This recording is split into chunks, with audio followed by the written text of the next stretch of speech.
क्या चढ़ेगा क्या गिरेगा में आपका फिर से स्वागत है। अब बात करते हैं आईपीओ के बारे में। तो हम खास मेहमान से अपने बातचीत करेंगे। ऐश्वर्या टेलीकॉम के हमारे साथ हैं। तो आईपीओ अपडेट का वक्त है।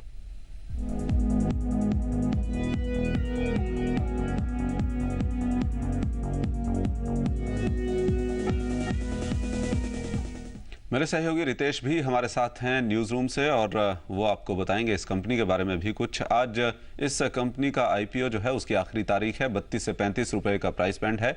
बातचीत करने के लिए मैनेजमेंट तो हमारे साथ ही हैं, लेकिन उससे पहले रितेश से एक ब्रीफ प्रोफाइल हम इस कंपनी के चलिए ले लेते हैं। रितेश जी नवीन, इस इशू का आज आखिरी दिन है। 32 से 35 रुपए इसका प्राइस बैंड है। काफ़ी छोटा इशू माना जा रहा है। 14 करोड़ रुपए जुटा रही है कंपनी और 52 लाख शेयर जारी करने वाली है कंपनी इस आईपीओ में। कंपनी की अगर क्लाइंट लिस्ट देखें तो कंपनी की क्लाइंट लिस्ट काफ़ी आकर्षक नजर आती है।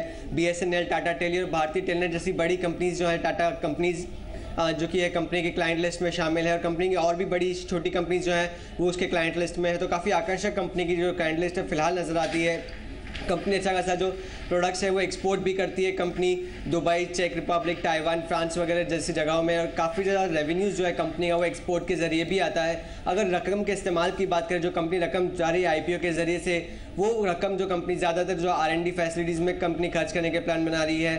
और फिलहाल जिस तरह से आंकड़े निकल के आते हैं, रिस्पांस अभी तक पूरा सब्सक्राइब हो चुका है और 3.65 गुना तक ये आईपीओ पूरा सब्सक्राइब हो चुका है। यानी काफ़ी अच्छे आकर्षण नंबर निकल के आ रहे हैं। और आज आखिरी दिन है तो रिटेल के एंड में जो रिटेल पार्टिसिपेशन देखने को मिलेगा उससे अच्छा काफ़ी ज़्यादा सब्सक्रिप्शन के नंबर अच्छे देखने को मिलेंगे इस इशू के लिए। जी नवीन, चलिए बात अब मैनेजमेंट से करते हैं। GR मनोहर रेड्डी हमारे साथ हैं, MD ऐश्वर्या टेलीकॉम के। Mister Reddy, thank you so much for joining us. In a market like this, where the sentiment is not too much in favor of IPOs, what would you say as a point which is there in your company that the investor should go for investing in your IPO? Yeah, the products, most of the products which we are manufacturing, we don't have any domestic competition, and we are selling at a comfortable price and competing with MNCs. And the telecom market is a growing market, as you know that it is doubling the subscriber numbers every year.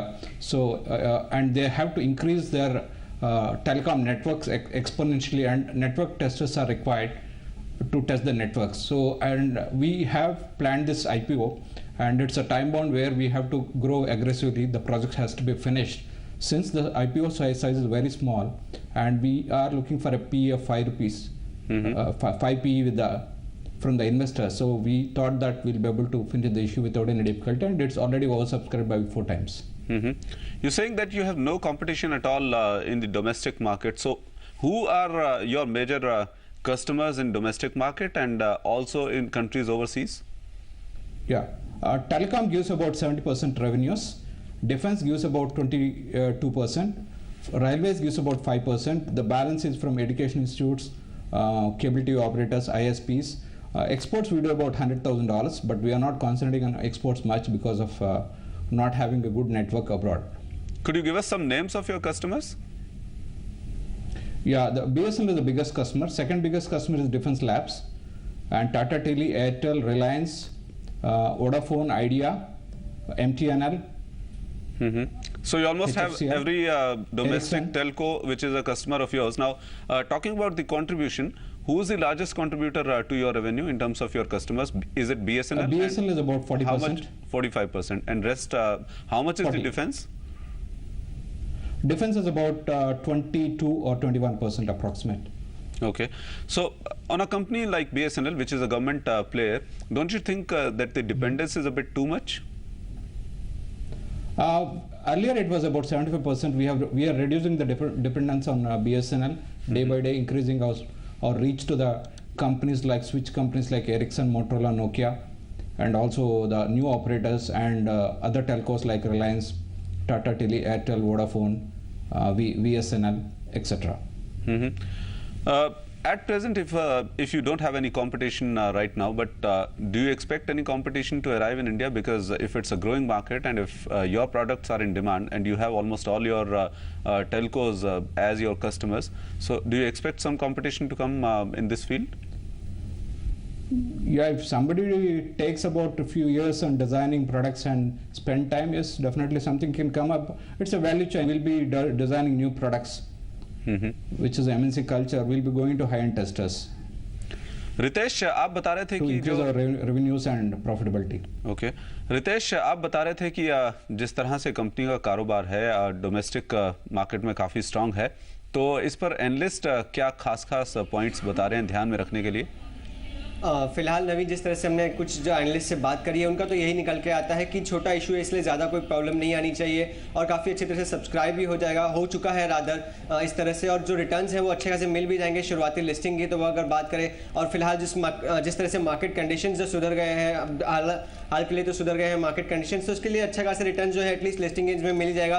और long term में domestic markets में कोई competition ना होने के लिए कोई ज़्यादा और कंपटीशन आने की भी उम्मीद नहीं है, क्योंकि अगर कोई कंपनी आगे चल के आती भी है तो उसको काफ़ी समय कारोबार में उतरने के लिए लगेगा, कि डिज़ाइनिंग वगैरह करने में काफ़ी समय लग सकता है। तो फिलहाल के लिए कंपनी काफ़ी आकर्षक लग रही है।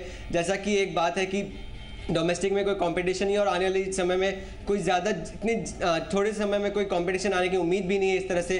तो अच्छी लिस्टिंग गेन्स की तो उम्मीद की ही जा रही है, जिस तरह से मार्केट कंडीशंस भी सुधर गए हैं। और लॉन्ग टर्म में फिलहाल के लिए तो ये IPO जो है काफ़ी आकर्षक लग रहा है, यही सारा मानना है जिस तरह से जी। Mr. Manohar Reddy, we would like to also know one thing: how much of your current revenues are coming from exports, and do you plan to increase it in the any further coming time? For the past 3 years, we have a sales revenues for exports of about $100,000, and this year we are trying to increase because we're giving some samples to US. Hopefully, we'll be able to do about 3-4 crores on exports. But our focus is more on domestic market because Indian market is the fastest growing telecom market, and since we have a strong base here, we would like to spend more time here to increase our sales revenues. So are you looking at any other international markets? You are already exporting to countries like France, Taiwan, and Czech Republic. So are you currently exploring any other countries?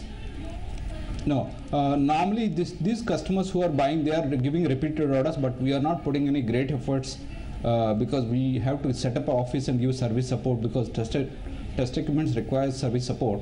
So repeated orders are coming. So, and we are trying to have some tie-ups with some distributors in US and other places. So other talks going on with some companies, if you can name them some? Pardon?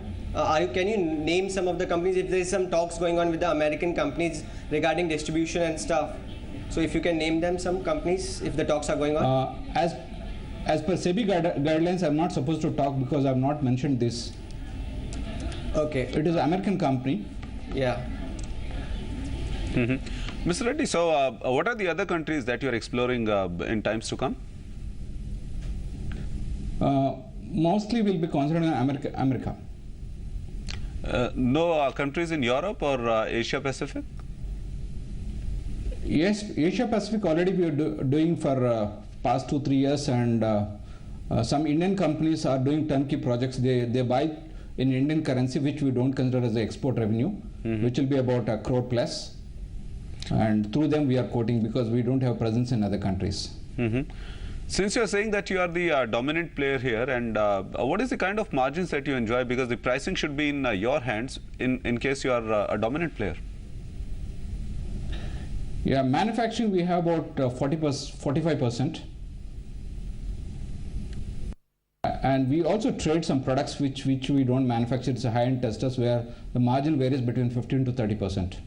Okay, so do you expect them to remain stable or increase in times to come? Definitely we'll try to increase, but we have to see the market conditions. Probably we'll be able to maintain the same margins for next year also. So post IPO, what is your position going to be in the company, as in terms of the equity structure? The promoter equity could be about 47% post IPO. All right, Mr. Reddy, thank you so much for joining us today and talking about your IPO. Ritesh, thank you. तो अगर हम आंकड़े देखें subscription के, क्या अभी तक लग रहा है कितना सब्सक्राइब हो चुका है इशू? जी नवीन, जिस तरह से ताज़ा आंकड़े निकल के आ रहे थे NSE की वेबसाइट से, तो उसमें करीब 3.65% तक सब्सक्राइब हो चुका है। इसमें ज़्यादातर जो बात निकल के आ रही है वो QIBs और रिटेल पोर्शन में काफ़ी अच्छे सब्सक्रिप्शन देखने को मिल रही है, और खास करके एम्प्लॉय क्वेश्चन जो एम्प्लॉय इनका पोर्शन है वो पूरी तरह पहले ही सब्सक्राइब हो चुका था।